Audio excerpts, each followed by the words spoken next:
We are officially just 1 month away from the release of Story of Seasons Grand Bazaar, and like most of you, I am at peak levels of anticipation. So here is everything we know so far, and a little glimpse at the cozy adventure we are about to embark on. This release is based on the 2008 Nintendo DS game, but this isn't just a remaster, this is a complete remake, and it looks incredible, not only as a standalone game, but in context of previous Story of Season entries on the Nintendo Switch. The visuals are clean and vibrant, the animations are crisp, and the mechanics are more in-depth and involved, and this game could turn out to be something truly special. I won't bore you with the history and drama, but the TLDR is that the original development team behind the Harvest Moon games split off and Marvelous Games were formed and created the Story of Seasons franchise.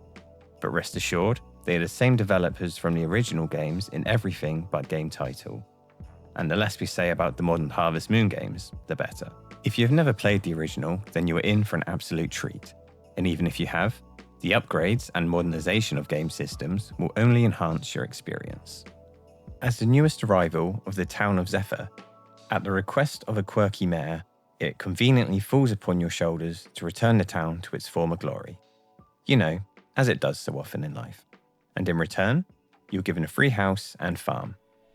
How do you achieve this, I hear you ask? Well, by selling your produce at the local market, of course.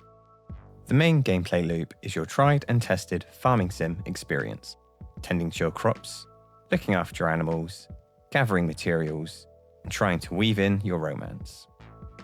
But where Grand Bazaar really stands out is how you process and sell your goods.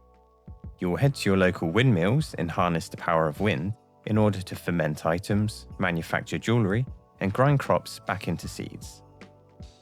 The processing speed of these depends on the in-game weather. Windy days are your best friend. It's a big step up from the DS version, where yes, you had to blow into the microphone to simulate the wind. Just think of this as waiting for rain in Stardew Valley. You'll plan ahead for the windiest of days in order to process the best possible crops in the quickest possible time. Each week, the Grand Bazaar rolls into town, and it's all on you to carry the local economy on your back. You'll set the prices, call over the customers, and mash that A button to sell anything and everything. It's surprisingly simple to set up and sell, but it is addictive and engaging, building up to sell more items at higher prices, allowing you to slowly progress the development of the town to its former glory. The magic of this system is that based upon your success, you'll gain the attention of those looking to open up their own market stalls, thus restoring the town's prestige. And here begins the core gameplay loop of attracting more stalls to the town in order to obtain the items and money required to improve the town, the farm, and your homestead. Outside of that, this game has everything you would expect and love from a modern Story of Seasons game. Beautifully cel-shaded visuals which capture and enhance the charm of the original, with revamped character portraits and vibrant colours, allowing the characters to pop with charisma and expression that the original just realistically could not do. This will truly impact your decisions on who to romance as you work your way around town, getting to know all of the romanceable townsfolk. I previously mentioned the weather cycles, which will tend to vary from windy to very windy to oh damn, there goes my house.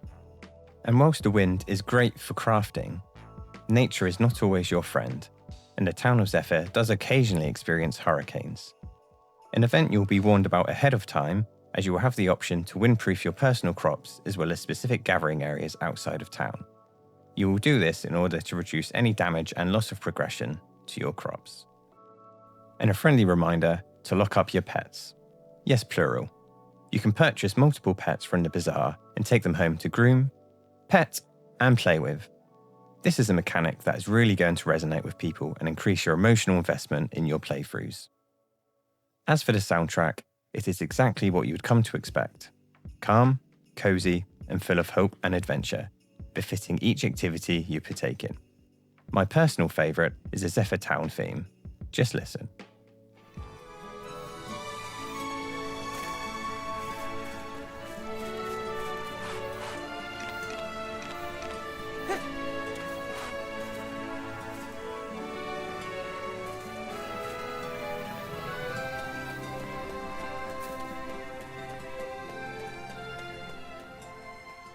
Now moving on to some of the changes made from the original, starting with 2 new love interests being added, on top of all of the romance scenes being fully voice acted. This change alone is a surprising and most welcome addition, and could really add some charm to those romance scenes, and could impact the choices that you make. I am personally not the biggest fan of the romance within these games, but I can really see this enhancing some players' experience.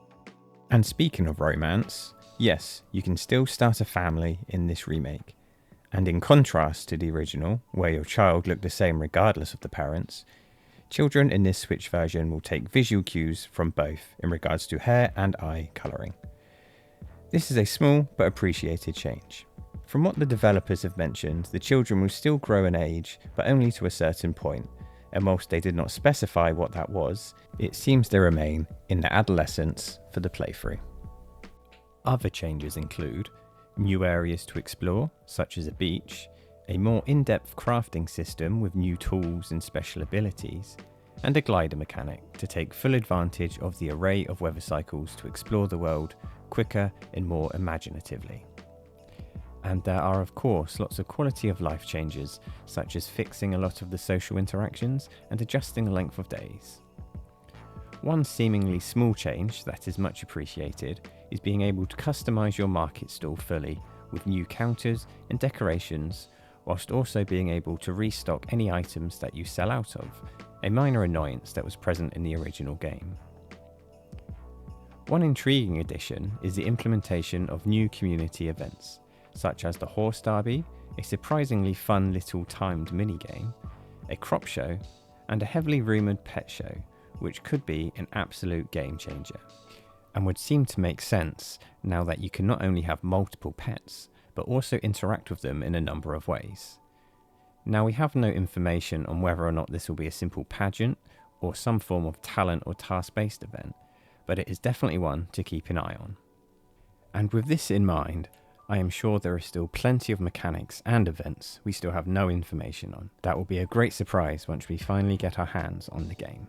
You can really tell that the developers are fully utilising their additional 15 plus years of experience to cherry pick the best aspects of an already beloved game and create a new, wholesome experience that is not hindered by the DS hardware and has over a decade of consumer-based feedback to work with.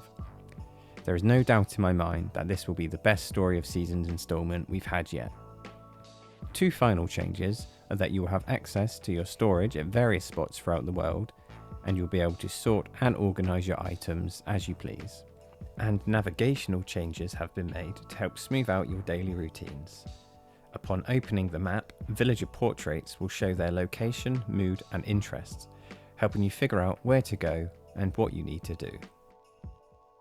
Story of Seasons, Grand Bazaar, is confirmed for release on both Nintendo Switch 1 and 2, and has far too many variations of both physical and digital releases for normal, deluxe, and limited editions for both consoles. It is good to note that the Switch 2 version contains the base Switch game on the cartridge, no pesky keycards, and it also contains the Switch 2 upgrade within. For the varied releases, I will focus on the Switch 2 prices. Just note that it will be slightly cheaper for the original Switch. For the standard physical release, you're looking at $54.99 and $74.99 for the limited edition. That comes with your usual peripherals, an art book, a soundtrack, and a small plush. And for the digital version, you'll need to purchase the base game for the Nintendo Switch 1 for $44.99, regardless of which console you have, and then pay the £10 Switch 2 upgrade via the eShop. I have my issues with the rollout of upgrade costs and ever-increasing game prices and DLC, but I begrudgingly admit that being able to buy the Switch 1 version of the game, and then being able to seamlessly upgrade it at any point is a good option for those who are still waiting for a Switch 2. With less than 30 days to go, I honestly cannot wait, and I hope this video helps you decide if Grand Bazaar is worth the hype. Let me know in the comments what feature you're most excited about. Until then, take care, stay cozy, I'll see you around.